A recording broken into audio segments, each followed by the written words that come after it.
مام، میرا یہ شرٹ کس نے جلایا؟ وہ غصے سے چلاتے اندر آیا تھا۔ وہ جلدی جلدی میں بنا دیکھے وہ شرٹ پہنے آفس چلا گیا تھا۔ آفس میں جو لوگ اس کے سامنے نگاہ اٹھانے سے ڈرتے تھے وہ اس کی جلی شرٹ دیکھ ہنسے تھے۔ جب کچن میں کھڑی حرین کی سانس اٹکی تھی۔ ملازم چھٹی پر تھا۔ حرین نے استری کی تھی۔ تائی جان کمینگی سے مسکراتی بولی، کیونکہ جانتی تھیں ان کا بیٹا حرین کو سخت ناپسند کرتا تھا۔ اس کی ہمت کیسے ہوئی میری چیز کو ہاتھ لگانے کی؟ پہلے دادا سائی نے زبردستی سے میرے نکاح میں مسلط کر دیا اور اب؟ غصے سے کہتے وہ کچن کی جانب بڑھا تھا۔ حرین کو بازو سے پکڑتے اپنا مقابل کرتے منہ دبوچا ہی تھا، پر نگاہ اس کے گردن پر جلے نشان پر اٹک گئی تھی۔ یہ کیسے ہوا؟ اپنی قمیض بھول وہ سرد نظروں سے خوبصورت سے لہنگے میں ملبوس نفیس جویلری اور میک اپ میں اس کا معصوم حسن جگمگا رہا تھا۔ چہرے پر سوگواریت تھی۔ دھڑکتے دل اور کپ کپاتے وجود کے ساتھ وہ اذان آفندی کے کمرے میں بیڈ پر بیٹھی اس کا انتظار کر رہی تھی۔ دل دھک دھک کر رہا تھا، مگر کسی شرم و حیا سے نہیں، بلکہ خوف سے کہ نہ جانے اس شخص کا ری ایکشن کیسا ہوگا، کیونکہ جو وہ کر چکی تھی وہ کوئی معمولی بات نہیں تھی۔ نکاح کے وقت سے چند لمحے پہلے تک دوسروں کے تو کیا اس کے اپنے وہم و گمان میں بھی نہیں تھا کہ قسمت بدل جائے گی۔ اس کا نکاح حارث گردیزی سے نہیں بلکہ اذان آفندی سے ہوگا۔ اذان آفندی کا نام عین نکاح کے ٹائم اس نے خود لیا تھا، کیونکہ اسے اس وقت اذان کے سوا کوئی ایسا نظر ہی نہیں آیا تھا جس کا وہ نام لیتی۔ حارث سے وہ کسی صورت نکاح نہیں کرنا چاہتی تھی، حالانکہ حارث گردیزی اس کی اپنی پسند تھا۔ بڑی خوشی خوشی وہ اس سے شادی کر رہی تھی، مگر عین نکاح کے ٹائم اس نے اپنا فیصلہ بدلا تھا اور سب کے سامنے کہا کہ وہ حارث گردیزی سے نہیں بلکہ اذان آفندی سے نکاح کرنا چاہتی ہے۔ سلمان آفندی جو اس کے نانا تھے اسے جان سے بڑھ کر چاہتے تھے۔ انہوں نے اس سے وجہ پوچھے بنا وہی کیا جو وہ چاہتی تھی۔ حارث گردیزی بارات کے ساتھ خالی لوٹ گیا۔ حرین آفندی کو کوئی ملال نہیں تھا۔ وہ پرسکون تھی، مگر یہ سکون اذان آفندی کے کمرے میں آنے کے بعد ٹینشن میں بدل گیا تھا کہ نہ جانے اس کا کیا رد عمل ہوگا۔ اس سب کے بیچ وہ اس کے رد عمل کا تو سوچ بھی نہیں پائی تھی، اور اب جب خیال آیا تھا تو دل خوف سے گھبرا رہا تھا۔ یا اللہ، وہ نارمل ری ایکشن دیں، مجھے دل سے قبول کر لیں۔ بھیگی ہتھیلیوں کو آپس میں مسلتے اس نے دل سے دعا کی، مگر یہ دعا کی قبولیت کا ٹائم نہیں تھا شاید۔ دروازہ ایک دھاڑ سے کھلا تھا۔ حرین کا دل اچھل کر حلق میں آیا تھا۔ تمہاری ہمت کیسے ہوئی میرا نام لینے کی، مجھ سے نکاح کرنے کی؟ بولو۔ دروازہ بند کر کے وہ بجلی کی سی تیزی سے اس کے قریب آتے اس کا جبڑا دبوچ کر غرایا۔ حرین تو اس افتاد پر بوکھلا گئی تھی۔ اذان آفندی کے نہ صرف تیور جارحانہ تھے بلکہ اذان آفندی کے آنکھوں سے تو جیسے آگ کے شعلے نکل رہے تھے۔ میں وہ بری طرح بوکھلا گئی، سمجھ ہی نہ آیا کہ کیا کہے۔ کیا میں تمہیں قربانی کا بکرا میں نظر آیا تھا؟ کیا جو میرا کہا بولا؟ اس کے سخت انگلیاں حرین کی نازک سے بازو میں جیسے گڑ جا رہی تھی۔ وہ جواب بات دے پائی، بس آنکھوں سے آنسو گرنے لگے، مگر اذان آفندی پر ان آنسوؤں کا کوئی اثر نہ ہوا۔ پہلے تو بڑی خوشی خوشی اس حارث گردیزی سے شادی کی جا رہی تھی، پھر عین موقع پر ایسی کیا خرابی پیدا ہو گئی اس میں جو انکار کر دیا اس سے نکاح کرنے سے؟ سوال وہ غصے سے کر رہا تھا، مگر وجہ جاننے کا تجسس بھی تھا۔ بازو چھوڑے میرا، پلیز، درد ہو رہا ہے مجھے۔ وہ سوال کا جواب دینے کے بجائے بھیگے لہجے میں اپنا بازو چھوڑنے کی منت کرنے لگی۔ جب تک مجھے میرے سوال کا جواب نہیں دو گی تب تک مجھ سے جان نہیں چھوٹے گی، سمجھی؟ انتہائی بے دردی سے اسے جھٹکا دے کر اذان آفندی نے اپنے مزید قریب کر لیا تھا۔ وہ اس کے سینے سے آ لگی تھی، مگر اس قربت کا کوئی رنگ دونوں کے چہروں پر نہ تھا۔ حرین کے چہرے پر آنسو اور خوف تھا تو اذان آفندی کے چہرے پر سخت طیش بھرے تاثرات تھے۔ جواب دو، میں انتظار کر رہا ہوں، سرد لہجے میں کہتے اس نے حرین کے بازو پر اپنی انگلیوں سے دباؤ ڈالا تو وہ سسک کے رہ گئی۔ آپ سے محبت کرتی ہوں، اسی لیے آپ کا کہا، وہ لڑکھڑاتے لہجے میں بولی۔ اذان آفندی چند لمحے تو ساکت رہ گیا، مگر اگلے ہی پل شدید غیظ و غضب کے تاثرات اس کے چہرے پر نمودار ہوئے۔ بکواس، جھوٹ بول رہی ہو تم۔ میرے سامنے یہ محبت اس وقت کہاں تھی جب تم نے حارث گردیزی کو چنا؟ عین نکاح کے وقت یہ محبت جائے گی؟ پاگل سمجھا ہوا ہے مجھے؟ سیدھی طرح بتاؤ ورنہ جان سے مار دوں گا۔ وہ ایک جھٹکے سے اس کا رخ اپنی طرف موڑتے ہوئے مشتعل لہجے میں غرایا۔ حورین کی جان پر بنائی۔ میں سچ کہہ رہی، عین وقت پر مجھے احساس ہوا کہ آپ سے محبت ہے۔ بات کے اختتام پر وہ دونوں ہاتھوں میں چہرہ چھپائے پھوٹ پھوٹ کر رونے لگی۔ اذان افندی دانت پر دانت جما کر اسے چند پل گھورتا رہا اور پھر اپنی گرفت سے آزاد کرتے بالکنی کا دروازہ کھول کر باہر چلا گیا۔ حورین روتے ہوئے وہیں بیٹھ کے نزدیک نیچے کارپیٹ پر بیٹھ گئی اور سر گھٹنوں پر رکھ لیا۔ وہ کافی دیر بعد کمرے میں آیا، شاید اپنے مشتعل اعصاب کو کنٹرول کرنے کے گیا تھا۔ میرے سامنے یہ ڈرامے کرنے کی ضرورت نہیں، اٹھو یہاں سے۔ اسے کارپیٹ پر گھٹنوں میں سر دیے بیٹھے دیکھ کر وہ پھر سے بھڑکا تھا۔ حورین چپ چاپ اٹھ کر ڈریسنگ روم میں چلی گئی۔ ڈریسنگ روم میں خوب اچھی طرح آنسو بہا لینے کے بعد اس نے خود کو بھاری کپڑوں اور جویلری سے نجات دلائی۔ واش روم میں جا کر منہ ہاتھ دھونے کے بعد جب وہ سادہ سا سوٹ پہنے واپس کمرے میں آئی تو لائٹ آف ہو چکی تھی۔ اس کی جگہ نائٹ بلب آن تھا، جس کی نیلگیوں روشنی پورے کمرے میں پھیلی ہوئی تھی۔ بیڈ پر وہ آنکھوں پر بازو رکھے لیٹا تھا، نہ جانے سو چکا تھا یا جاگ رہا تھا۔ حورین کچھ دیر تذبذب میں مبتلا گھڑی رہی کہ آیا بیڈ کی طرف جائے یا صوفے پر لیٹے۔ نہیں، مجھے صوفے پر ہی جانا چاہیے۔ موصوف جتنے غصے میں ہیں، کیا پتہ بیڈ پر سوتے دیکھ کر مزید بھڑک اٹھیں اور دھکا دے کر اٹھا دیں۔ وہ خوف سے جھرجھری لیتی صوفے کی طرف بڑھی جب پیچھے اس کی سرد آواز پر ساخت سی ہوئی۔ کہاں جا رہی ہو؟ ادھر بیڈ پہ آؤ۔ یہ صوفہ کھیلنے کے ڈرامے میرے ساتھ کرنے کی ضرورت نہیں۔ اس کی آواز میں غصے کے ساتھ رعب اور تحکم بھی تھا۔ حورین مرے مرے قدموں سے بیڈ کی طرف آئی اور جھجکتے ہوئے بالکل کنارے پر ہو کر لیٹی جب اذان آفندی نے ہاتھ بڑھا کر اسے یکدم اپنی طرف کھینچ لیا۔ حورین کے منہ سے گھٹی گھٹی چیخ نکل گئی تھی۔ سلمان آفندی کے 2 ہی بیٹے تھے، بڑے آذر آفندی اور چھوٹے بلال آفندی۔ آذر آفندی کی شادی اپنی کزن نائمہ آفندی سے ہوئی تھی۔ ان کا ایک ہی بیٹا تھا، اذان آفندی، جو 6 سال کا تھا۔ چھوٹا بیٹا بلال ابھی کبارہ تھا، مگر جیسے ہی اس نے اپنی تعلیم مکمل کی اور گھر میں اس کی شادی کا ذکر چھڑا تو اس نے اپنے کلاس فیلو نغمانہ کا نام لیا۔ چونکہ آفندیوں میں خاندان سے باہر شادیاں کرنے پہ کوئی پابندی نہیں تھی، اس لیے بلال کے نعمانہ سے رشتے پر کسی نے اعتراض نہ کیا، سوائے نائمہ کے، جو اپنی چھوٹی بہن کا رشتہ بلال سے کروانا چاہتی تھی تاکہ آفندیوں کی دولت پر دونوں بہنیں ہی راج کریں۔ مگر بلال نے اپنی کلاس فیلو کا کہہ کر نائمہ کا یہ خواب چکنا چور کر دیا۔ اگرچہ نائمہ نے کافی کوشش کی شوہر اور سسر کو اس رشتے کے خلاف کرنے کی، مگر اپنے مقصد میں کامیاب نہ ہو سکی۔ نغمانہ بیاہ کر آفندی ہاؤس میں آ گئی۔ چونکہ وہ غریب خاندان سے تعلق رکھتی تھی تو نائمہ حسد کی آگ میں پہلے سے زیادہ جلنے لگی کہ اس کی بہن کی جگہ ایک غریب لڑکی آفندی ہاؤس میں راج کرنے آ گئی ہے۔ وہ نغمانہ سے بالکل بھی سیدھے منہ بات نہ کرتی، اسے طنز و تشنیع کا نشانہ بناتی۔ نغمانہ، جو خاموش مزاج اور صبر کرنے والی عورت تھی، چپ چاپ دیورانی کا برا رویہ برداشت کرتی رہی۔ 2 سال گزرے تو وہ پہلی بار امید سے ہوئی۔ نائمہ کے سینے پر سانپ لوٹنے لگے کہ کہیں آفندیوں کا دوسرا وارث نہ آ جائے۔ وارث تو نہ آیا، مگر بیٹی ضرور آ گئی۔ نغمانہ اور بلال نے اپنی بیٹی کا نام حورین رکھا۔ نائمہ کی جلن کچھ کم ہوئی، اگر بیٹا ہو جاتا تو شاید وہ اس کی جان لینے سے بھی گریز نہ کرتی۔ اذان حورین سے 8 سال بڑا تھا۔ اس کا دل چاہتا تھا کہ ننھی حورین کو اٹھائے اور اس کے ساتھ کھیلے، مگر نائمہ بیٹے کو ایسا نہ کرنے دیتی تھی۔ نغمانہ اور اس کی بیٹی کے خلاف بیٹے کے ذہن میں زہر اتارتی رہی۔ پھر جو اذان بڑا ہوتا گیا، زہر کام کرتا گیا اور وہ خود ہی تائی اور اس کی بیٹی سے دور ہو گیا۔ حورین اب کچھ بڑی ہو چکی تھی، کھیلنے کودنے لگی تھی۔ اگر غلطی سے اذان کی کسی چیز کو ہاتھ لگا دیتی تو نائمہ تائی اسے مارنے سے بھی دریغ نہ کرتی تھی۔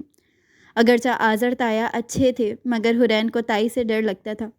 ایک بار جب تائی گھر سے باہر گئی ہوئی تھی تو وہ کھیلتے ہوئے اذان کے کمرے میں چلی گئی۔ اس کے کمپیوٹر کے ساتھ چھیڑ چھاڑ کر رہی تھی جب وہ اچانک اندر آ گیا اور آؤ دیکھا نہ تاؤ، معصوم حورین کے نازک گال پر تھپڑ جڑ دیا۔ تھپڑ اتنا شدید تھا کہ وہ چکرا کر فرش پر گری تھی۔ اس کی چیخوں کی آواز پر نغمانہ بھاگتی ہوئی آئی تھی اور پہلی بار اس نے 13 سالہ اذان کو برا بھلا کہا اور روتی ہوئی بیٹی کو اٹھا کر لے گئی۔ نائمہ جب واپس آئی اور اذان نے ماں کو بتایا تو نائمہ نے ہنگامہ کھڑا کر دیا کہ نغمانہ کی ہمت کیسے ہوئی میرے بیٹے کو ڈانٹنے کی۔ تب سلمان آفندی نے وسیع و عریض آفندی ہاؤس کے 2 حصے کر دیے، ایک حصہ آذر کو دے دیا اور دوسرا بلال کو۔ دونوں پورشنز کشادہ اور فل سہولیات سے آراستہ تھے۔ دونوں کے درمیان گارڈن تھا جس سے گزر کر دونوں میں آسانی سے آیا جایا جا سکتا تھا۔ نائمہ تو چاہتی تھی درمیان سے دیوار کھڑی کی جائے، مگر آذر اس پر رضامند نہ ہوا اور اسے جھڑک دیا۔ اب نغمانہ بھی کچھ سکون میں آ چکی تھی۔ پہلے کی طرح 24 دیورانی کا سایہ سر پر نہیں تھا۔ وقت گزر رہا تھا۔ حورین 8 سال کی ہوئی تو ایک دن نغمانہ اور بلال دوسرے شہر جاتے ہوئے حادثے کا شکار ہو گئے۔ حورین خوش قسمتی سے اس روز گھر پر سلمان آفندی کے پاس تھی۔ بھائی بھابھی کے مرنے کے بعد آذر چاہتا تھا دونوں پورشن کو ایک کر دیا جائے اور نائمہ حورین کی پرورش کی ذمہ داری سنبھالے، مگر نائمہ نے صاف انکار کر دیا۔ دونوں میاں بیوی میں جھگڑے ہوتے دیکھ کر سلمان آفندی نے بیٹے کو سمجھایا کہ وہ حورین کی وجہ سے نائمہ سے اپنے تعلقات خراب نہ کرے، حورین کو وہ خود پال لیں گے۔ آذر خاموش ہو گیا، مگر بیوی کی طرف سے اس کا دل خاصا خراب ہو چکا تھا۔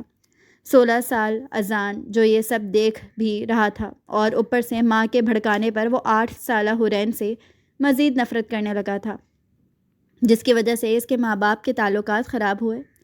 دوسری طرف معصوم سی حورین جو تائی اور اس کے بیٹے کی نفرت سمجھنے سے قاصر تھی، ان دونوں کو جب بھی دیکھتی دادا جان کی آغوش میں پناہ لینے کی کوشش کرتی۔ وقت گزرا، حورین 15 سال کی ہو گئی تو آہستہ آہستہ اسے تھوڑی بہت رویوں کی پہچان ہو گئی۔ اب وہ خود بھی نائمہ تائی اور ان کے بیٹے سے کتراتی تھی۔ حارث گردیزی سے وہ پہلی بار تب ملی تھی جب دادا جان اس کے ساتھ ان کے گھر گئی تھی۔ حارث کے دادا ابتہاج گردیزی دادا جان کے گہرے دوست تھے۔ وہ پہلی بار ان کے گھر گئی تھی۔ ڈرائنگ روم میں بیٹھی جب وہ ان دونوں بزرگوں کی باتیں سنتی اکتاہٹ کا شکار ہو رہی تھی تو اسی وقت 18-19 سالہ حارث اندر آیا اور سلمان آفندی کو سلام کیا۔ حارث، یہ سلمان کی پوتی ہے، ہم بڈھوں کی باتوں میں کب سے بور ہو رہی ہے بیچاری بچی، تم اسے گھر ور دکھاؤ، ذرا کمپنی دو، ابتہاج گردیزی نے اپنے پوتے سے کہا۔ تو اس نے خوش دلی سے حورین کو اپنے ساتھ چلنے کی آفر کی۔ وہ چونکہ بور ہو ہی رہی تھی اسی لیے اس کے ساتھ آ گئی اور اسے رہائشی حصے کے ساتھ بنے باغ میں لے آیا تھا۔ تمہاری ایج کتنی ہے اور کون سی کلاس میں پڑھتی ہو؟ حارث نے اس سے سوال کیا تھا۔ 15 سال ہے اور 9th میں پڑھتی ہوں۔ حورین نے کچے پکے امرودوں کو للچائی نگاہوں سے دیکھتے ہوئے جواب دیا۔ واو، مجھے لگا 6 یا 7ویں میں ہوگی۔ امرود کھاتے ہیں، توڑ دوں کیا؟ حارث نے اسے امرود کے پودوں کی طرف اشتیاق سے دیکھ کر پوچھا۔ جواب میں وہ فوراً اسبات میں سر ہلا گئی۔ پھر آدھا گھنٹہ اس نے حارث گردیزی کے ساتھ اس باغ میں گزارا۔ اس کے ساتھ چھوٹی چھوٹی باتیں کرتے وہ جلد ہی بے تکلف ہو گئی تھی۔ حارث نے اسے امرود اور لیمو توڑ کر دیے۔ اس کے کہنے پر نمک اور مرچ ملا کر لے آیا تھا جو اس نے کچے لیمو اور امرودوں پر لگا کر مزے سے کھایا۔ اس نے ساتھ لے جانے کے لیے بھی اسے ڈھیر سارے امرود لیمو توڑ کر شاپر میں ڈال دیے تھے۔ جب وہ وہاں سے نکل کر ڈرائنگ روم کی طرف جا رہے تھے تب حارث نے اس کی طرف ہاتھ بڑھاتے ہوئے دوستی کا پوچھا تو وہ مسکراتے ہوئے اس کا ہاتھ تھام گئی تھی۔ حارث گردیزی بھی اس کی طرح ماں باپ کی نعمت سے محروم تھا۔ فرق صرف اتنا تھا کہ حورین کے ماں باپ ایک حادثے میں ایک ساتھ اللہ کو پیارے ہوئے اور حارث کے ماں باپ کی آگے پیچھے وفات ہوئی۔ اسے بھی اس کے دادا نے پالا تھا اور حورین کا سب سے قریبی رشتہ بھی اس کے دادا جان تھے۔ پھر گھر آ کر بھی وہ حارث کے بارے میں سوچتی رہی۔ اسے اس سے باتیں کر کے بہت اچھا لگا کیونکہ ان کی دلچسپیاں مشترک تھیں۔ کئی دن گزرے، ایک روز وہ رات کو ڈرائنگ روم میں بیٹھی پڑھ ہی رہی تھی۔ دادا جان اپنے روم میں تھے۔ لینڈ لائن کی گھنٹی بجی۔ اس نے ریسیور اٹھایا۔ آگے سے حارث کی آواز سن کر اسے خوشگوار سی حیرت ہوئی۔ میں تمہیں مس کر رہا تھا اس لیے کال کی۔ حارث کی بات سن کر اس کے ہونٹوں پر مسکراہٹ آئی۔ اس کی زندگی میں یہ پہلا دوست تھا جو اسے مس کر رہا تھا۔ اسکول میں بھی اس کی کسی سے دوستی نہیں تھی کیونکہ وہ خاموش مزاج اور قدرے غم گو سی تھی، اسی لیے کسی لڑکی سے سوائے ہیلو ہائی کے اس کی خاص دوستی نہ ہو سکی تھی۔ اب حارث کا اس طرح کہنا اسے بہت اچھا لگا تھا۔ تم کب آؤ گی اپنے دادا کے ساتھ پھر ہمارے گھر؟ حارث نے اس سے پوچھا تو وہ چند منٹ سوچنے کے بعد بولی۔ پتہ نہیں، دادا جان کب جائیں تو تم خود آ جاؤ نا اپنے دادا کے ساتھ۔ اس نے جواب دینے کے ساتھ دعوت بھی دی۔ پھر اگلے دن حارث واقعی اپنے دادا جان کے ساتھ آ گیا تھا۔ حورین اسکول سے آئی تو حارث کو دیکھ کر بہت خوش ہوئی۔ جلدی سے بیگ کمرے میں پھینک کر وہ حارث کو اپنا گھر دکھانے لگی۔ اپنے سارے پورشن کی سیر کرانے کے بعد وہ اسے لیے اپنے اور تایا کے مشترکہ گارڈن میں آئی۔ موسم خوشگوار تھا۔ وہاں چیئرز رکھی ہوئی تھیں۔ وہ دونوں وہیں بیٹھ گئے۔ آذر اس کے ساتھ اس کے تایا جان کی فیملی کے بارے میں پوچھنے لگا۔ آذر تایا کا 1 سال پہلے انتقال ہو گیا مگر وہ بہت اچھے ہیں۔ اب اس پورشن میں صرف تائی اور اذان بھائی ہوتے ہیں مگر وہ دونوں روٹ سے ہیں، ہماری طرف زیادہ آتے بھی نہیں نہ بات کرتے ہیں، مجھے بھی وہ اچھے نہیں لگتے۔ حارث کو تفصیل سے بتاتے ہوئے وہ آخری الفاظ صاف گوئی سے بولی۔ جو اسی وقت وہاں سے گزرتے اذان آفندی کے کانوں میں پڑے تھے، جو ٹھیک ان کے پیچھے چونکہ قداور پودے تھے اور اس طرف ان کی پشت تھی، اس لیے وہ اذان آفندی کو وہاں سے گزرتا نہیں دیکھ سکے تھے، مگر اس نے نہ صرف ان دونوں کو دیکھا تھا بلکہ حرین کی بات بھی سن لی تھی، جسے سن کر وہ دانت پیس کر رہ گیا تھا۔ پھر حارث اور اس کی وقتاً فوقتاً ملاقات ہونے لگی، کبھی وہ آ جاتا، کبھی حرین دادا جان سے کہہ کر ان کے گھر چلی جاتی۔ پھر جب میٹرک کے امتحان قریب آئے تو حرین بہت پریشان تھی، کیونکہ اس کی میتھ کی تیاری زیرو تھی۔ ٹیوشن لگوانے کے باوجود اسے سمجھ نہیں آ رہی تھی کہ میتھ کی تو تب حارث نے ذمہ داری لے لی۔ وہ خود کالج میں بی ایس کر رہا تھا، میتھ اس کا فیوریٹ سبجیکٹ تھا۔ وہ کالج کے بعد ڈیلی شام کو اسے پڑھانے لگا، کبھی وہ کمرے میں بیٹھ جاتے تو کبھی گارڈن میں آ جاتے۔ حرین ملازمہ سے چائے منگوا لیتی، پڑھائی کے ساتھ ساتھ وہ ایز اے فرینڈ گپ شپ بھی لگا لیتے تھے۔ جب اسے کسی سوال کی سمجھ نہ آ رہی ہوتی تو حارث مصنوعی غصے سے اس کے بال کھینچتا، جواب میں وہ بھی زور سے اس کے بال کھینچ لیتی، پھر دونوں کہکے لگاتے۔ گیٹ سے اپنے پورشن کی طرف جاتے ہوئے کئی بار ایسے نظارے اذان آفندی نے بے حد ناگواری سے دیکھے تھے۔ میٹرک کے امتحان ہوئے، حارث کی بدولت اس نے میتھس میں بہت اچھے نمبر لیے۔ وہ بہت خوش تھی۔ فرسٹ ایئر کے لیے کالج اور سبجیکٹس سلیکٹ کرنے میں بھی حارث نے اس کی مدد کی، بلکہ وہی اس کا ایڈمیشن کرانے گیا۔ اب وہ گھر کا ایک فرد بن چکا تھا، آفندی ہاؤس میں اس کا آزادانہ آنا جانا تھا۔ حرین اور دادا جان تو اس کی خوب آبھگت کرتے تھے، مگر اذان آفندی اور نائمہ سامنے ہونے کے باوجود کبھی اس سے مخاطب نہ ہوئے۔ حارث بھی ان کی پرواہ نہیں کرتا تھا۔ پڑھائی میں حرین کی ہیلپ کا سلسلہ اس نے جاری رکھا، اب روزانہ تو نہیں مگر کبھی کبھار وہ آ جاتا تھا اور پھر دادا جان سے اجازت لے کر حرین کو آئس کریم کھلانے لے جاتا۔ اس روز بھی حرین کالج سے آنے کے بعد شام گئے تک سو رہی تھی، جب ملازمہ نے اسے حارث کی آمد کا بتاتے ہوئے اٹھایا۔ وہ آنکھیں ملتی ہوئی ڈرائنگ روم میں آئی تو وہ اسے دیکھتے ہی چلا اٹھا، جلدی سے تیار ہو جاؤ، میں دادا جان سے اجازت لے چکا ہوں، ہم گھومنے باہر جا رہے ہیں۔ وہ حکم دیتے ہوئے بولا۔ اف حارث کے بچے، میرا موڈ نہیں آج، وہ جماہی لیتے ہوئے بولی۔ حارث کے بچے تبھی ہوں گے جب تم حارث کی زندگی میں ہمیشہ ہمیشہ کے لیے آؤ گی، اب ٹائم ویسٹ مت کرو اور جلدی تیار ہو کر آؤ۔ وہ اسے دروازے کی جانب اشارہ کرتے ہوئے تحکم بھرے لہجے میں بولا تو وہ اسے بچوں والی بات پر گھورتے وہاں سے چلی گئی۔ اب وہ حارث گردیزی کی اس قسم کی بولڈ اور معنی خیز باتوں کی عادی ہو چکی تھی۔ اسے برا نہیں لگتا تھا کیونکہ دل میں کہیں نہ کہیں احساسات پروان چڑھ رہے تھے۔ حارث اسے ساحل سمندر پر لے آیا تھا۔ وہ پنک کاٹن کی کڑھائی والے سوٹ میں ہم رنگ شیفون کا دوپٹہ لیے ہوئے تھی، جو اس کے سر پر سے بار بار پھسل رہا تھا، جسے وہ سنبھالنے کی کوشش کر رہی تھی۔ سیاہ سلکی بالوں کی لٹیں بھی بار بار خوبصورت نقوش اور سرخ گالوں والے چہرے کو چوم رہی تھیں۔ عمر کے حساب سے دلکش متناسب سراپا۔ وہ 17ویں سال میں قدم رکھ چکی تھی۔ حارث کی نظریں آج کچھ انوکھے جذبوں سے لبریز بار بار اس پر پھسل رہی تھی، جنہیں وہ خود بھی محسوس کر کے جھیپ رہی تھی۔ وہ ادھر ادھر کی باتیں کر رہی تھی جب اچانک حارث نے اس کا ہاتھ تھام کر اپنی محبت کا اظہار کر دیا۔ حرین کا چہرہ رنگوں سے گلنار ہو گیا۔ حارث دلچسپی سے دیکھ رہا تھا۔ دونوں خوش تھے۔ ڈنر کے بعد رات کے سائے پڑنے لگے تھے جب وہ دونوں گھر واپس آ رہے تھے۔ سڑک پر اچانک گاڑی میں خرابی پیدا ہو گئی۔ حارث اتر کر چیک کرنے لگا۔ حرین پریشان سی ادھر ادھر دیکھنے لگی کیونکہ رات ہونے والی تھی اور سڑک بھی قدرے سنسان تھی۔ اگر گاڑی ٹھیک نہ ہوتی تو مسئلہ بن جاتا۔ وہ بیٹھی دعائیں کر ہی رہی تھی اور حارث گاڑی کے پرزوں سے چھیڑ چھاڑ کرنے میں مصروف تھا جب اچانک ایک پولیس موبائل ان کے پاس آ رکی۔ یہ لڑکی کیا لگتی ہے تمہاری؟ گاڑی کی خرابی کے بارے میں جاننے کے بعد انہوں نے حرین کے بارے میں پوچھا۔ میری بیوی ہے، حارث نے اعتماد سے کہا، مگر حرین کے چہرے کی بوکھلاہٹ اور گھبراہٹ نے کام خراب کر دیا۔ حارث کی ہزار وضاحتوں کے باوجود وہ انہیں تھانے لے آئے اور حارث کو لاک اپ میں ڈال کر حرین سے تفتیش کرنے لگے تو اس نے روتے ہوئے یہ اگل دیا کہ حارث سے اس کا کوئی رشتہ نہیں، دونوں کے درمیان دوستی ہے۔ پولیس والوں نے ان سے فون نمبرز لے کر انہیں گھر فون کیا۔ حارث کے تو دادا نے کال ریسیو کی مگر حرین کی طرف سے کال ریسیو کرنے والا اذان آفندی تھا، جو اس کے تھانے میں ہونے کی خبر سن کر ششدر رہ گیا تھا۔ ریسیور ہاتھ میں لیے وہ کچھ دیر سوچتا رہا کہ جائے یا نہیں۔ وہ بھی کچھ دیر پہلے ہی یہاں آیا تھا جب ملازمہ نے اسے آ کر دادا جان کی خرابی طبیعت کا بتانے کے ساتھ ساتھ یہ بھی بتایا کہ حرین بی بی حارث کے ساتھ باہر گئی ہیں۔ تب وہ غصے سے کھول کر رہ گیا تھا۔ دادا جان کو دوائی کھلا کر سلانے کے بعد وہ وہیں بیٹھ کر حرین کا انتظار کرنے لگا تاکہ جب وہ آئے تو وہ اس کی اچھے سے کلاس لے سکے کہ دادا جان کو اس حال میں اکیلا چھوڑ کر کیوں گئی۔ اسے بیٹھے ہوئے 10 منٹ ہو چکے تھے۔ حورین تو نہ آئی مگر پولیس اسٹیشن سے کال ضرور آ گئی تھی۔ وہ جانا تو نہیں چاہتا تھا مگر دادا جان اور خاندان کی عزت کا سوچ کر وہ پولیس اسٹیشن سے چلا آیا۔ گلابی سوٹ میں ملبوس لیڈی پولیس والوں کے نرغے میں بیٹھی روتی ہوئی حورین کو دیکھ کر اسے شدید طیش آیا تھا۔ بمشکل اس نے خود پر کنٹرول کیا تھا اور پولیس والوں کو مطمئن کر کے حورین کی جان چھڑوائی۔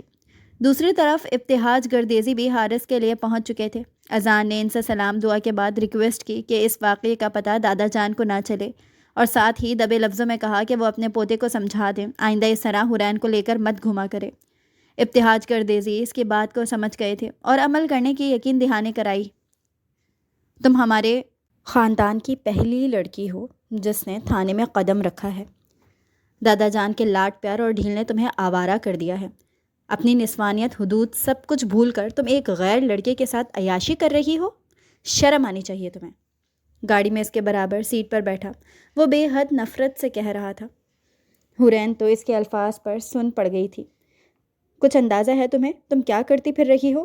خدا کی قسم اگر تمہاری وجہ سے آفندیوں کی بدنامی ہوئی تو میں تمہیں زندہ نہیں چھوڑوں گا۔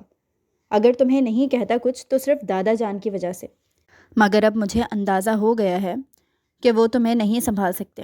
تمہیں لاسٹ وارننگ دے رہا ہوں، آج کے بعد اس حارث گردیزی کے ساتھ مجھے گھر سے باہر نظر مت آنا ورنہ اچھا نہیں ہوگا۔ اس کا لہجہ اتنا سرد تھا، اتنا وحشت بھرا تھا کہ حورین اندر سے کانپ اٹھی تھی۔ پھر اس کی دھمکی کا اثر تھا یا اسے خود بھی عقل آ گئی تھی۔ اس نے حارث کے ساتھ باہر گھومنا بند کر دیا تھا، جس پر وہ پہلے تو ناراض ہوا مگر پھر حورین نے اسے منا لیا تھا۔ فون پر رابطہ تو رہتا ہی تھا، ملنا ہوتا تو ایک دوسرے کے گھر جا کر مل لیتے۔ اس نے FSC کر لیا تو حارث نے شادی کرنے کی بات کی۔ وہ اپنی تعلیم مکمل کر چکا تھا اور اب جاب کر رہا تھا۔ حورین نے اسے دادا جان سے بات کرنے کو کہا۔ پھر کچھ دن گزرے جب دادا جان نے ایک روز اسے بلا کر اس کے سامنے 2 پروپوزل رکھے۔ ایک پروپوزل کا تو اسے پتہ تھا وہ حارث کا تھا، جس پر وہ خوش بھی تھی، مگر دوسرے پروپوزل پر اسے سخت حیرت ہوئی۔ دوسرا پروپوزل اذان آفندی کا تھا جو نائمہ تائی نے دیا تھا۔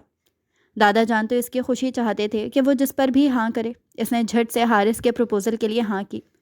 دادا جان نے ہلکا سا مسکرا کر اس کے سر پر ہاتھ رکھا تھا۔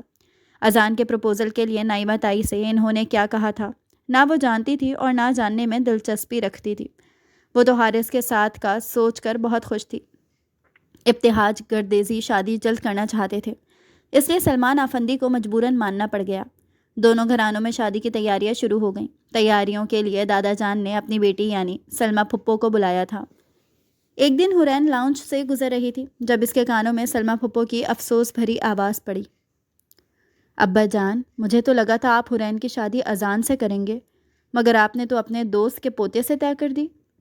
کیا کرتا بیٹا، حورین کی خوشی حارث کے ساتھ تھی، اسی لیے ہاں کی، ورنہ میری تو اپنی خواہش ہی اذان تھا۔ سلمان آفندی کی آواز میں بھی ہلکا سا افسوس تھا۔ حورین حیران رہ گئی یہ جان کر کے دادا جان اس کی شادی اذان سے کرنے کی خواہش رکھتے تھے۔ وہ سڑوں ماں بیٹا، مجھے تو جلا کر ہی مار ڈالتے، خدا نے بچا لیا۔ اس نے خوف سے جھرجھری لیتے ہوئے سوچا اور پھر سر جھٹک گئی۔ حارث چاہتا تھا کہ ویڈنگ ڈریس وہ خود جا کر اس کے ساتھ لے۔ دادا جان نے بھی اسے کہا کہ وہ چلی جائے۔ بڑے دنوں بعد وہ اس کے ساتھ کہیں باہر جا رہی تھی۔ پھر جاتے وقت وہ جتنی خوش تھی، چہک رہی تھی، واپسی پر چہرے کا رنگ بدلا ہوا تھا۔ وہ خالی ہاتھ تھی، خاموشی سے اپنے کمرے میں چلی گئی تھی۔ پھر رات کے کھانے پر جب دادا جان نے بلانے پر کھانے کے ٹیبل پر آئی تو آنکھیں سرخ ہو رہی تھیں جیسے روتی رہی ہو۔ سلمان آفندی اس کی سرخ آنکھوں کو دیکھ کر چونکے تھے۔ آپ کو چھوڑ کر جانے کے خیال سے رونا آیا؟ حورین نے سر جھکائے انہیں اپنے رونے کی وجہ بتائی تو وہ اسے تسلیاں دینے لگ گئے تھے کہ وہ اس سے روز ملنے آیا کریں گے۔ کافی دیر وہ خاموشی سے دادا جان کی باتیں سنتی رہی، پھر آرام کرنے کا کہہ کر وہ اپنے کمرے میں آ گئے۔ وہ بھی آنسو پیتی کمرے میں آئی اور دروازہ بند کر کے رکے ہوئے آنسو کو بہنے دیا۔ ٹیبل پر رکھا فون وائبریٹ ہو رہا تھا۔ آنسو صاف کرتے اس نے فون اٹھایا۔ حارث کالنگ کے الفاظ دیکھ کر دل جیسے اذیت سے جلنے لگا تھا۔ سسکیوں کو دباتے اس نے کال ریسیو کی۔ پھر کیا فیصلہ کیا تم نے؟ اس کی اسپاٹ آواز میں کیے گئے سوال پر اس کا وجود پھر سے کانپنے لگا تھا۔ حارث، تمہیں کیا ہو گیا ہے؟ تم کیوں ایسا کر رہے ہو؟ صرف 1 ہفتہ تو رہ گیا ہے ہماری شادی میں۔ وہ بری طرح رو دی۔ مجھے انتظار لفظ سے نفرت ہے، اپنا فیصلہ بتاؤ، وہ بے لچک انداز میں بولا۔ پلیز ایسا مت کرو، میں تم سے بہت محبت کرتی ہوں۔ اس کے رونے میں روانی آ گئی۔ حورین، تم میری ضد سے ناواقف ہو۔ جب مجھے ضد آ جائے تو چاہے آسمان زمین ہی ایک کیوں نہ ہو جائے، مجھے اپنی ضد پوری کرنی ہے۔ سو تمہاری منتوں اور آنسوؤں کا مجھ پر کوئی اثر نہیں ہوگا۔ محبت میں بھی تم سے کرتا ہوں اور تمہاری محبت سے کئی گنا زیادہ کرتا ہوں، اتنی کہ اگر تم مجھ سے میری جان مانگ لو تو فوراً دے دوں گا، مگر جو شرط میری ہے اس سے میں پیچھے ہٹ نہیں سکتا۔ اس کے آخری الفاظ پر حورین کا دل چاہا اسے موت آ جائے۔ وہ محبت کی اس حد پر تھی کہ حارث کا یہ روپ اس کے لیے ناقابل برداشت تھا۔ اگر میں تمہاری شرط نہ مانوں تو کیا تم مجھ سے شادی نہیں کرو گے؟ آنسو اور سسکیوں کے درمیان اس نے سوال کیا تھا۔ نہیں، شادی میں تم سے ہر حال میں کروں گا، اس سے میں پیچھے نہیں ہٹ سکتا، لیکن اتنا بتا دوں کہ پھر شادی کے بعد تمہیں مجھ سے محبت نہیں ملے گی، میں اجنبی بن کر رہوں گا۔ میری زندگی میں اور لڑکیاں آئیں گی، تم بھی میری زندگی میں رہو گی، مگر میری محبت کو ترسو گی۔ اس کا لہجہ اور الفاظ سنگ دلانہ تھے۔ کال بند ہو چکی تھی۔ حورین بیڈ پر اوندھے منہ گرے پھوٹ پھوٹ کر رونے لگی۔ شادی کے دن قریب آ رہے تھے۔ حارث کی دوبارہ کال نہیں آئی۔ حورین کی حالت خراب تھی۔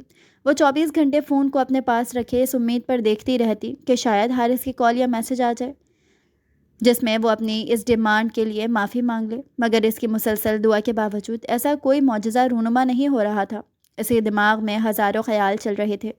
دماغ حارث کے خلاف ہو رہا تھا، اسے شادی کرنے سے منع کر رہا تھا، مگر وہ دل کے ہاتھوں مجبور تھی۔ یہاں تک کہ شادی والا دن بھی آ گیا۔ آفندی ہاؤس رشتہ داروں اور مہمانوں سے بھر گیا تھا۔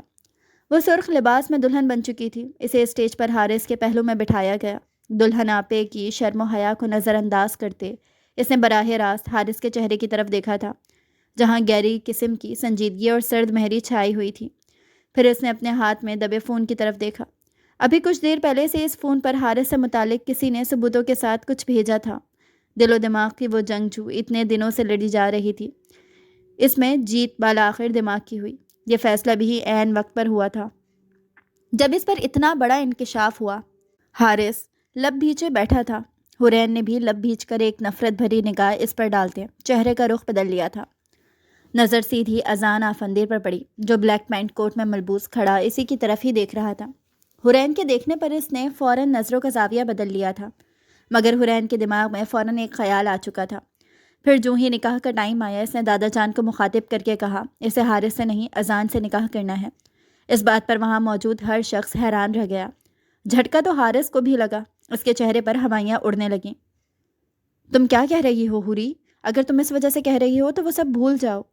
حورین کے قریب جا کر اس نے گھبرائے ہوئے لہجے میں آہستگی سے کہا، مگر جواب میں اس نے ایک نفرت بھری نگاہ اس پر ڈالی اور دادا جان کے سامنے اپنی بات دہرائی۔ وہاں تو کھلبلی سی مچ گئی تھی۔ وہ نہیں جانتی تھی کہ دادا جان نے اسے کیسے راضی کیا۔ 10 منٹ بعد اس نے اذان آفندی کے ساتھ نکاح نامے پر دستخط کیے تھے۔ اسے معلوم تھا کہ وہ کوئی اچھا ری ایکشن نہیں دے گا، پھر بھی وہ اس کے کمرے میں آنے تک دعا کرتی رہی، اور پھر جیسے ہی وہ آیا اس پر برس پڑا تھا۔ صبح اس کی آنکھ کھلی تو وہ کمرے میں نہیں تھا۔ وہ اٹھ بیٹھی اور خود کے صحیح سلامت بچ جانے پر شکر کرنے لگی۔ رات سوتے وقت اس نے جس طرح کھینچ کر اپنی گرفت میں لیا تھا، حورین کے اوسان خطا ہو گئے تھے۔ وہ لرزنے لگی تھی کیونکہ دماغی توڑ پھوڑ کی وجہ سے وہ اس کی قربت کی بالکل بھی متحمل نہیں ہو سکتی تھی۔ اس لیے وہ یہ سوچ کر ڈر گئی تھی کہ شاید وہ اس کے ساتھ زبردستی کرنے لگا تھا، مگر ایسا کچھ نہیں ہوا۔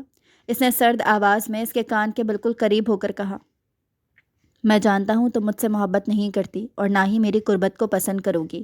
تم نے محض حارث گردیسی سے جان چھڑانے کے لیے میرا انتخاب کیا۔ اس سے جان کیوں چھڑائی یہ میں نہیں جانتا، مگر تم بھی جان لو کہ میں کوئی نفس کا مارا انسان نہیں ہوں جو تمہاری مرضی کے خلاف تم سے تعلق بنا لوں۔ یہ تعلق تبھی قائم ہوگا جب تمہاری اس میں مرضی شامل ہوگی، لہٰذا خاموشی سے سو جاؤ اور مجھے بھی سونے دو۔ اس کی بات سن کر حورین کی جان میں جان آئی تھی، اور پھر وہ چپ چاپ آنکھیں بند کر گئی تھی۔ اب آنکھ کھلنے پر وہ غائب تھا۔ وہ بستر سے اتری اور فریش ہونے کے بعد دادا جان کا پتہ کمرے سے نکلی۔ سامنے سے وہ آتا دکھائی دیا۔ جاگنگ ڈریس میں ملبوس تھا۔ اسے دیکھ کر حورین کا دل زور زور سے دھڑکنے لگا۔ کہاں جا رہی ہو تم؟ اس نے کڑے تیوروں سے دریافت کیا۔ وہ دادا جان کو دیکھنے۔ وہ ڈرتے ڈرتے بولی، کوئی ضرورت نہیں ادھر جانے، دادا جان یہیں آ رہے ہیں اور یہیں رہیں گے۔ اور ایک بات کان کھول کر سن لو، اگر میرے بارے میں انہیں کوئی شکایت کی تو اپنا حشر دیکھ لینا۔ پھر وہ اسے دھمکی دیتے کمرے میں چلا گیا تھا۔ نائمہ آفندی جو ابھی وہاں آئی تھی اور بیٹی کی بات سن چکی تھی، ان کے ہونٹوں پر مسکراہٹ آئی تھی۔ حورین ان کی موجودگی سے بے خبر سوچوں میں گم کھڑی تھی۔ یہاں کھڑی کیا مراقبہ کر رہی ہو؟ چلو جاؤ کچن میں ملازمہ کے ساتھ ناشتہ بنواؤ۔ اس گھر میں آ گئی ہو تو اپنے اوقات میں بھی رہو۔ نائمہ تائی کی بات سن کر وہ آنسو پیتی کچن میں آ گئی۔ ناشتے پر دادا جان بھی موجود تھے۔ ناشتے کے بعد بیوٹیشین اسے ولیمے کے لیے تیار کرنے آ گئی تھی۔ ولیمہ ہوٹل میں تھا۔ اسٹیج پر وہ اس کے پہلو میں بیٹھا اذان آفندی یوں مسکرا کر سب سے مبارکباد وصول کر رہا تھا جیسے اس شادی پر بہت خوش ہو۔ حورین آنکھوں میں آئے آنسوؤں کو پیچھے دھکیلتی غصے سے کھولتی رہی۔ واپسی پر وہ اپنے پورشن میں چلی آئی، چینج کر کے بیڈ پر لیٹ گئی۔ ملازمہ سے کہا، مجھے ڈسٹرب مت کرنا اور نہ ہی دادا جان کو بتانا کہ میں یہاں ہوں۔ پھر نہ جانے اسے سوئے ہوئے کتنی دیر ہوئی تھی جب کسی نے زور سے اس کے اوپر سے کمبل کھینچا۔ وہ ہڑبڑا کر اٹھی۔ سامنے ہی اذان سرد نگاہوں سے اسے گھور رہا تھا۔ کس کی اجازت سے یہاں آ کر سو رہی ہو؟ اس نے سخت لہجے میں پوچھا۔ وہ مجھے نیند آ رہی تھی تو اس لیے۔ اس کے آر پار ہوتی نگاہوں سے خائف ہوتے سرہائے پڑا دوپٹہ اٹھا کر اوڑھتے ہوئے منمنائی، نیند آ رہی تھی تو اپنے کمرے میں کیوں نہیں گئی؟ خوب سمجھتا ہوں میں تمہاری حرکتیں، مجھ سے بچنے کے لیے یہاں آئی ہو نا؟ وہ غصے سے بولا۔ حورین نے کوئی جواب نہ دیا اور سر جھکا کر لب کاٹنے لگی۔ چلو اٹھو، اپنے کمرے میں چلو، اور آج کے بعد میری اجازت کے بغیر تم یہاں نہیں آؤ گی۔ اسے وارن کرتے وہ تحکمانہ لہجے میں بولا تو وہ خاموشی سے اس کے کمرے میں چلی آئی جو اب ان کا مشترکہ روم تھا۔ وہ چینج کر کے ڈریسنگ روم سے باہر نکلا تو وہ بیڈ پر سر جھکائے بیٹھی تھی۔ بیٹھ کر کوئی وظیفہ کر رہی ہو یا پھر حارث گردیزی کو یاد کیا جا رہا ہے؟ وہ اس پر طنز کرتے ہوئے بولا۔ حورین نے نظر اٹھا کر دیکھا، اس کے چہرے پر غصہ تھا۔ شادی کیوں کی مجھ سے اس حارث آفندی کو چھوڑ کر؟ اس کا پھر سے وہی سوال تھا۔ حورین کا چہرہ فک ہو گیا، تاہم اس نے کوئی جواب نہ دیا اور خود پر کمبل پھیلانے لگی۔ کچھ پوچھ رہا ہوں میں تم سے، اس کے پاس بیٹھتا وہ غصے سے بولا تو حورین گھبرا گئی۔ بتا تو چکی ہوں کہ محبت۔ وہ اتنا بول کر خاموش ہو گئی۔ شٹ اپ، میں کیا پاگل نظر آتا ہوں تمہیں؟ اصل وجہ بتاؤ۔ وہ تیش بھرے لہجے میں بولا۔ کیا کہوں؟ وہ الٹا اسی سے پوچھنے لگی۔ اتنی معصوم نہیں ہو جتنی میرے سامنے بن رہی ہو۔ اس حارث گردیزی کے ساتھ عشق کا کھیل تو رچا لیا تھا، پھر شادی بھی اسی سے کرتی، میرے گلے کیوں پڑ گئی ہو؟ اذان کو خواہ مخواہ میں غصہ آ رہا تھا۔ ٹھیک ہے، اگر میں آپ کو قبول نہیں تو آپ نکال دیں، مجھے اپنی زندگی سے طلاق دے دیں۔ وہ دیکھ سے بولی۔ بکواس بند کرو، دوبارہ یہ بات منہ سے نکالی تو زبان کاٹ دوں گا۔ وہ مشتعل لہجے میں بولا۔ حورین خاموشی سے آنسو صاف کرنے لگی۔ وجہ تو میں پتہ لگا ہی لوں گا، مگر یاد رکھنا، اگر تم نے یہ شادی کوئی کھیل کھیلنے کے لیے کی ہے، اپنے اس عاشق کے ساتھ مل کر کوئی پلان بنایا ہے، تو بہت برا انجام ہوگا تمہارا۔ وہ اسے سخت لہجے میں دھمکی دیتے ہوئے بولا۔ حورین ششدر ہو کر اسے دیکھنے لگی۔ میں ایسا کچھ کیوں کروں گی؟ اور بار بار اس کا نام لے کر مجھے میرے ماضی کے تانے مت دیں۔ وہ ضبط نہیں کر سکی تھی۔ ہاں، ماضی جو بڑا صاف ستھرا ہے نا، جو تانے نہ دوں؟ وہ استہزائیہ انداز میں بولا۔ جیسا بھی تھا، اب مستقبل تو آپ کے ساتھ جڑا ہے نا، تو مستقبل پر فوکس کریں۔ وہ غصہ دبا کر تحمل سے بولی۔ آؤ، مستقبل پر غور کرو۔ کیا چاہتی ہو تم؟ میری قربت؟ وہ معنی خیز لہجے میں بولا۔ حورین کا چہرہ سرخ پڑ گیا۔ خوش فہم ہونے کی ضرورت نہیں، میرا یہ مطلب نہیں تھا۔ اب کی بار وہ غصہ نہیں دبا سکی تھی۔ مجھے غصہ دکھا رہی ہو؟ وہ اسے اپنی طرف کھینچ گیا تھا۔ حورین سانس روک گئی اور سہم کر اسے دیکھنے لگی جس کے چہرے پر غصیلے تاثرات تھے۔ سوری، وہ گھبرا کر بولی۔ وہ چند لمحے اس کی سہمی ہوئی آنکھوں میں گھورتا رہا اور پھر اسے اپنی گرفت سے آزاد کر دیا۔ وہ بہتے آنسوؤں کے ساتھ تیزی سے بیڈ سے اتری تھی۔ کہاں جا رہی ہو تم؟ اس نے کڑے لہجے میں پوچھا، مگر وہ جواب دیے بنا تیزی سے ڈریسنگ روم میں گھس گئی اور دروازہ لاک کر لیا۔ وہ حیرانگی سے اٹھ کر ڈریسنگ روم کے دروازے پر آیا۔ دروازہ کھولو، کیا حرکت ہے یہ؟ اس نے سخت لہجے میں پکارا، مگر دوسری طرف سے جواب ندارت تھا۔ حورین، میں کہہ رہا ہوں دروازہ کھولو، ورنہ میں خود اندر آ جاؤں گا اور بہت برا پیش آؤں گا۔ چند لمحے انتظار کرنے کے بعد وہ دھمکی دیتے ہوئے بولا۔ نہیں کھولوں گی، نہیں کھولوں گی، چاہے جو بھی کر لیں۔ اندر سے وہ روتے ہوئے اونچی آواز میں چلا کر بولی۔ میں کہہ رہا ہوں دروازہ کھولو، تمہیں سمجھ نہیں آ رہی میری بات؟ وہ جھنجھلاتے ہوئے دانت پیس کر بولا۔ نہیں کھولوں گی، نہیں کھولوں گی، اگر زبردستی کھلوانے کی کوشش کی تو میں اپنی جان لے لوں گی، چلے جائیں یہاں سے۔ وہ پہلے سے بھی زیادہ اونچی آواز میں چلا کر بولی۔ اذان آفندی نے دانت بھینچ کر خود کو کچھ کہنے سے روکا۔ وہ گہرا سانس لیتے اپنے مشتعل اعصاب کو کنٹرول کرنے کی کوشش کرتے کمرے میں ٹہلنے لگا۔ اف، کیا کروں؟ وہ بالوں میں ہاتھ پھیرتے سوچنے لگا۔ کیس کا گچھا بھی ڈریسنگ روم کے اندر تھا۔ اندر سے اس کی مسلسل رونے کی آواز بھی آ رہی تھی۔ بقیہ رات پھر اس کے کمرے میں اور حرین کی ڈریسنگ روم میں جاگتے ہوئے گزری۔ صبح جب ہوئی رونا بند ہوا اور غصہ دماغ سے اترا تو اسے اپنی حماقت کا احساس ہوا۔ اف، یہ میں نے کیا کر دیا؟ وہ تو بہت غصیلے ہیں، اب مجھے نہیں چھوڑیں گے۔ اس نے دونوں ہاتھوں سے دکھتے سر کو تھامتے خود کو ملامت کی، مگر اب کیا ہو سکتا تھا؟ حماقت تو سرزد ہو چکی تھی۔ کچھ دیر بیٹھی وہ پچھتاتی رہی، پھر اٹھ کر ڈریسنگ روم کا دروازہ کھول کر ڈرتے ڈرتے روم میں جھانکا تو اسے نہ پا کر اس کی جان میں جان آئی۔ فریش ہو کر وہ جلدی سے باہر آ گئی تھی۔ اٹھ گئی مہارانی صاحبہ، کچھ خبر ہے؟ تمہارا شوہر بنا ناشتے کے آفس گیا ہے، تمہاری نیندیں ہی پوری نہیں ہو رہی، کوئی انوکھی شادی ہوئی ہے کیا؟ لاؤنج میں نائمہ تائی اس پر برس پڑی۔ وہ شرمندگی سے لب کاٹنے لگی۔ اسے سنا کر وہ وہاں سے ہٹی تو حرین جلدی سے کچن کی طرف بڑھ گئی۔ سر میں جتنا درد ہو رہا تھا اس کا علاج چائے ہی تھا۔ رات کے کھانے کے بعد وہ ڈرتے ڈرتے کمرے میں آئی تھی۔ رات جذبات میں آ کر جو غلطی وہ کر چکی تھی، اب اس کا خوف دل میں چھایا ہوا تھا۔ کمرہ خالی دیکھ کر وہ شکر پڑھتی وہ جلدی سے کمبل میں گھس گئی تھی۔ ابھی لیٹے ہوئے تھوڑی ہی دیر ہوئی تھی جب اوپر سے کمبل کھینچ لیا گیا تھا۔ حرین کا دل اچھل کر حلق میں آیا۔ کس کی اجازت سے بیڈ پر سو رہی ہو؟ اٹھو، دفع ہو یہاں سے اور ڈریسنگ روم میں جا کر مرو۔ وہ اسے ہاتھ سے پکڑتے ڈریسنگ روم کی طرف دھکیلتے ہوئے بولا۔ حرین لڑکھڑا گئی۔ اس کا سر ڈریسنگ روم کے دروازے سے ٹکرایا۔ آہ! وہ کراہ کر دونوں ہاتھوں میں اپنا سر تھام گئی۔ وہ جو بیڈ کی طرف آ رہا تھا فوراً چونک کر پلٹا اور اسے اپنے سر پکڑے دیکھ کر تیزی سے اس کی طرف بڑھا۔ مجھے دیکھنے دو۔ اس کے ہاتھ ہٹاتے اس نے معائنہ کیا تو دروازے کی نوک لگنے سے کنپٹی پر ہلکا سا زخم تھا جس پر خون کے چند قطرے نظر آ رہے تھے۔ اذان کے چہرے پر فوراً پشیمانی کے تاثرات ابھرے۔ تکلیف کی وجہ سے حرین کی آنکھوں میں آنسو تھے۔ ادھر بیٹھو، میں بینڈیج کرتا ہوں، وہ نرم لہجے میں کہتا اسے بیڈ پر بٹھانے لگا تھا جب وہ روتے ہوئے اس کا ہاتھ جھٹک گئی۔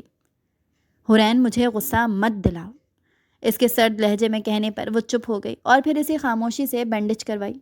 دن یوں ہی گزر رہے تھے۔ اذان آفندی کا رویہ ویسا ہی روٹ تھا۔ پہلے وہ اس پر طنز کے تیر چلاتا، حارث گردیزی کے حوالے سے تانے دیتا، پھر اچانک اس نے حرین سے بات کرنا چھوڑ دی۔ وہ کمرے میں ہوتی تو اس کی موجودگی کو نظر انداز کرتے اپنے کام میں مصروف رہتا تھا۔ حرین بھی اس سے مخاطب ہونے کی کوشش نہیں کرتی تھی۔ دن کو وہ خود کو کام میں مصروف رکھتی اور دادا جان کے ساتھ باتیں کرتی۔ وہ اب ادھر ہی شفٹ ہو چکے تھے۔ رات کی تنہائی میں کبھی کبھی رونا آتا تو اس کی سسکیوں کی آواز پر وہ بگڑ کر کہتا، کیا مصیبت ہے، سونے دو، حارث گردیزی کی اتنی ہی یاد آ رہی ہے تو کر لیتی نا اس سے شادی، مجھ پر کیوں مسلط ہوئی؟ وہ فوراً چپ ہو کر اپنی سسکیوں کا گلا گھونٹ لیتی تھی۔ وہ اسے بتا نہیں سکتی تھی کہ وہ حارث گردیزی کی یاد میں آنسو نہیں بہاتی بلکہ اذان آفندی کے اس رویے کی وجہ سے بہاتی ہے۔ حارث گردیزی تو اسی روز ہی اس کے دل سے مکمل طور پر اتر گیا تھا جب اس کی اصلیت اس کے سامنے آئی تھی۔ اذان آفندی کے دل میں اپنی جگہ بنانے کے لیے اس نے خاموشی سے اس کے کام کرنے شروع کر دیے۔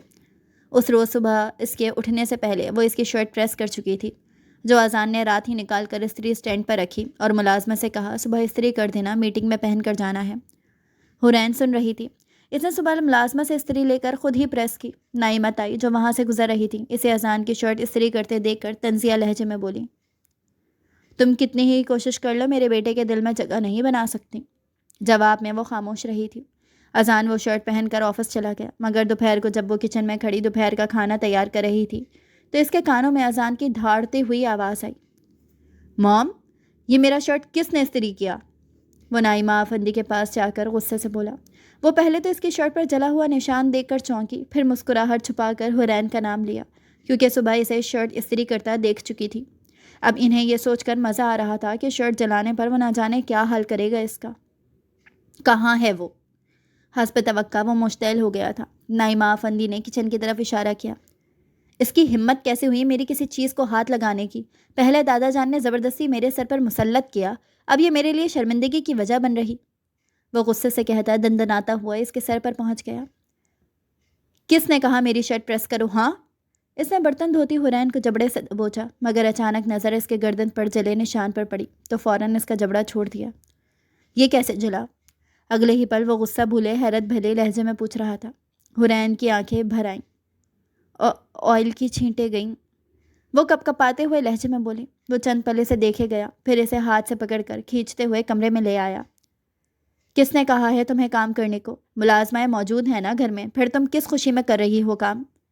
اسے بیڈ پر بٹھانے کے بعد وہ تلملاہٹ بھرے لہجے میں کہتا، جلے ہوئے نشان پر برنول لگانے لگا۔ حورین اس کا لمس اپنے گردن پر محسوس کر کے کپکپا اٹھی۔ آرام سے بیٹھی رہو، کچھ اور کرنے کا ارادہ نہیں میرا، وہ اسے دپٹتے ہوئے بولا۔ حورین خفت سے نگاہیں جھکا گئی۔ اس شخص کے پل پل بدلتے رویوں پر وہ حیران تھی۔ کبھی لا تعلق ہو جاتا، کبھی ڈانٹتا، تکلیف دیتا، اور جب کوئی زخم دیکھتا تو اپنا غصہ بھول کر زبردستی مرہم لگاتا۔ اس وقت بھی وہی ہوا، وہ شرٹ بھولے اس کے زخم پر مرہم لگا رہا تھا۔ پھر اذان نے نائمہ تائی سے جانے کا کہا۔ انہوں نے اسے دوبارہ کام کرنے کا نہیں کہا۔ حورین کی ساری توجہ دادا جان کی طرف ہو گئی تھی، جن کی طبیعت آج کل بہت خراب رہنے لگی تھی، اور پھر ایک دن وہ رات کو سوئے تو صبح اٹھ نہ سکے۔ حورین دادا جان کی وفات کے صدمے سے 1 مہینے بعد نکلی تھی۔ ایک رات اچانک اذان کی آنکھ کھلی تو وہ کمرے میں نہیں تھی۔ وہ حیران ہوتا اٹھ بیٹھا۔ واش روم، ڈریسنگ روم بھی خالی تھا۔ وہ کمرے سے باہر نکل آیا، قدم چھت کی جانب اٹھے، کیونکہ زیادہ تر وہ وہیں پائی جاتی تھی۔ جیسے ہی اس نے چھت پر قدم رکھا، کانوں میں اس کی آواز ٹکرائی۔ وہ کسی سے فون پر بات کر رہی تھی۔ اذان فوراً دیوار کی اوٹ میں ہو گیا۔ محبت؟ کون سی محبت؟ میں لعنت بھیجتی ہوں تم جیسے گھٹیا شخص پر۔ میری محبت اسی دن ختم ہو گئی تھی جس دن تم نے شاپنگ کے بہانے لے جا کر مجھ سے زبردستی کرنے کی کوشش کی۔ مجھے خدا نے بچا لیا، پھر بھی میں تمہیں قبول کر رہی تھی، مگر تم نے اپنی غلطی کی معافی مانگنے، اس پر شرمندہ ہونے کے بجائے یہ گھٹیا شرط رکھ دی کہ میں شادی سے پہلے تم سے تعلق بناؤں۔ خود کو مزید میری نظروں سے گرا دیا، اور پھر جب مجھے تمہاری قریبی دوست کے ذریعے یہ پتہ بھی چل گیا کہ تمہیں مجھ سے کوئی محبت نہیں بلکہ میری جائیداد کے لیے مجھ سے شادی کر رہے ہو، تو مجھے فیصلہ کرنے میں آسانی ہو گئی تھی۔ اب میں اپنے شوہر کے ساتھ بہت خوش ہوں، وہ مجھ سے بہت محبت کرتا ہے اور میں بھی کرنے لگی ہوں۔ لاسٹ بار کہہ رہی ہوں حارث گردیزی، مجھ سے دوبارہ رابطہ کرنے کی کوشش مت کرنا۔ مجھے تم سے محبت تو دور، اب نفرت بھی نہیں ہے، کیونکہ تم میرے دل و دماغ سے مکمل طور پر نکل چکے ہو، سمجھے؟ وہ غصے سے اپنی بات ختم کر کے گہرے سانس لینے لگی تھی۔ اذان آفندی جو ساکت کھڑا تھا، دبے قدموں واپس کمرے میں آ گیا۔ تو یہ تھی وجہ حارث گردیزی سے رشتہ توڑنے کی؟ بند آنکھوں سے لیٹا وہ سوچ رہا تھا۔ اچھا، تو تم نے میرا نام شادی کے لیے اس لیے لیا کیونکہ تمہارے سامنے آپشن ہی میں تھا، مگر تم کیا جانو میرا تو پہلا اور آخری آپشن ہی تم تھی۔ یہ محبت کب پروان چڑھی میں نہیں جانتا، بس احساس تب ہوا جب حارث گردیزی کو تمہارے ساتھ دیکھتا تھا۔ تمہارے قریب اس لیے نہیں آ سکتا تھا، اپنی محبت اس لیے نہیں جتا سکتا تھا کیونکہ موم یہ کبھی برداشت نہ کرتی، اس لیے میں خاموشی سے کسی معجزے کے انتظار میں تھا، اور بالآخر وہ معجزہ ہو گیا۔ موم نے مجھے کہا کہ وہ میرا رشتہ حورین سے کرنا چاہتی ہیں تاکہ بلال تایا کی جائیداد باہر نہ جائے، ہماری ہو جائے۔ مجھے جائیداد میں کوئی انٹرسٹ نہیں تھا، میرے لیے اتنا ہی کافی تھا کہ وہ تمہارے لیے مان گئی تھی۔ پھر انہوں نے دادا جان سے بات کی، مجھے 100% امید تھی کہ دادا جان مجھ سے کریں گے، مگر دادا جان نے کہا کہ تم سے پوچھیں گے کیونکہ تمہارے لیے حارث گردیزی کا بھی رشتہ آیا ہے۔ پھر میری خدشے کے مطابق تم نے حارث گردیزی کو مجھ پر ترجیح دی۔ کتنی مشکل سے برداشت کیا یہ شک میں نے کہ تم نے مجھے ٹھکرا دیا، کتنی مشکل سے خود کو سمجھایا، دل کو روکا، اور خود کو زبردستی تمہاری شادی میں شامل ہونے کے لیے تیار کیا۔ نکاح کے وقت جب تم نے حارث کے بجائے میرا نام لیا تو میں شاکڈ ہو گیا، مجھے خوشی نہیں ہوئی، اپنے ٹھکرائے جانے کا غصہ جاگ اٹھا، مگر دادا جان نے مجھ پر دباؤ ڈالا اور موم بھی ان کی ہم نوا تھیں، تو تم سے نکاح کرنا پڑا۔ 5 مہینے ہونے والے ہیں ہماری شادی کو، کاش مجھ پر بھروسہ کر کے مجھ سے شیئر کر لیا ہوتا تو اب تک سب ٹھیک ہو چکا ہوتا۔ وہ دل میں افسوس کر رہا تھا۔ کچھ دیر بعد وہ بھی کمرے میں آ گئی تھی اور خاموشی سے اپنی جگہ جا کر لیٹ گئی۔ بقیہ رات دونوں نے آنکھوں میں کاٹی۔ صبح جب حورین کی آنکھ کھلی تو وہ کمرے میں نہیں تھا۔ فریش ہو کر باہر آئی تو وہ ڈائننگ ٹیبل پر بیٹھا ناشتہ کر رہا تھا۔ نائمہ تائی بھی ساتھ ہی بیٹھی ہوئی تھی۔ تمہاری شادی میں نے اس لڑکی سے اس لیے نہیں کروائی کہ اسے سچ مچ بیوی سمجھ کر رکھو، اس کے نخرے اٹھاؤ، ارے جائیداد اپنے نام لگواؤ اور کسی بہانے جان چھڑاؤ اس سے۔ زہر لگتی ہے مجھے یہ لڑکی، پہلے اس کی ماں نے میری بہن کی جگہ پر قبضہ کیا، اب یہ زبردستی کی بہو بن بیٹھی اور مجھے بھی جائیداد کی وجہ سے چپ ہونا پڑا۔ نائمہ تائی غصے سے بول رہی تھی، وہ روتی ہوئی وہاں سے نکلی تھی۔ اذان اور نائمہ آفندی دونوں نے چونک کر اسے جاتے دیکھا تھا۔ وہ بھاگتے ہوئے سیدھے اپنے پورشن میں گئی تھی۔ اذان جب اس کے پیچھے پہنچا تو وہ الماری سے کاغذات نکال رہی تھی۔ اسے دیکھ کر کاغذات اس کے قدموں میں پھینک کر روتے ہوئے بولی، یہی چاہیے نا آپ کو؟ لے لیں، یہ گھر بھی لے لیں، مجھے کچھ بھی نہیں چاہیے دادا جان کی پراپرٹی سے۔ میں چلی جاتی ہوں یہاں سے، کسی دارالامان میں رہ لوں گی، طلاق دے دیں مجھے۔ پھوٹ پھوٹ کر روتی وہ اپنی چیزیں اکٹھی کر رہی تھی۔ اذان افندی جیسے تڑپ سا گیا تھا۔ پاگل ہو گئی ہو، کیوں چھوڑوں تمہیں؟ میں تو تم سے محبت کرتا ہوں یار۔ وہ اسے کھینچ کر خود میں بھیجتا ہوا جذبات سے بوجھل آواز میں بولا۔ حورین کے رونے میں شدت آئی۔ تم نے صرف موم کی بات سنی، میری تو سن لیتی یار، کہ میں نے انہیں کیا جواب دیا۔ تم میری زندگی ہو، مجھے تمہاری پراپرٹی کا کوئی لالچ نہیں، میں تو اپنی ساری پراپرٹی بھی تمہارے نام کر دوں۔ وہ بولتے ہوئے جا بجائے اس کے سر پر بوسے دیے جا رہا تھا۔ حورین ششدت سی اسے دیکھ رہی تھی۔ اس نے جھک کر اس کی حیرانگی بھری آنکھوں پر بوسہ دیا، اور جیسے ہی اس کے لبوں کو چھوا، وہ جھینپ کر اس کے سینے میں منہ چھپا گئی تھی۔ اذان افندی کے چہرے پر مسکراہٹ تھی۔ 6 مہینے خواہ مخواہ میں گزری باتوں پر ناراض رہ کر وہ نہ صرف اسے اذیت دیتا رہا بلکہ خود بھی ڈبل اذیت میں مبتلا رہا۔ جو ہونا تھا وہ ہو چکا تھا۔ اب وہ سب کچھ بھلا کر باقی کا وقت اس کے سنگ خوشیوں بھرا گزارنا چاہتا تھا۔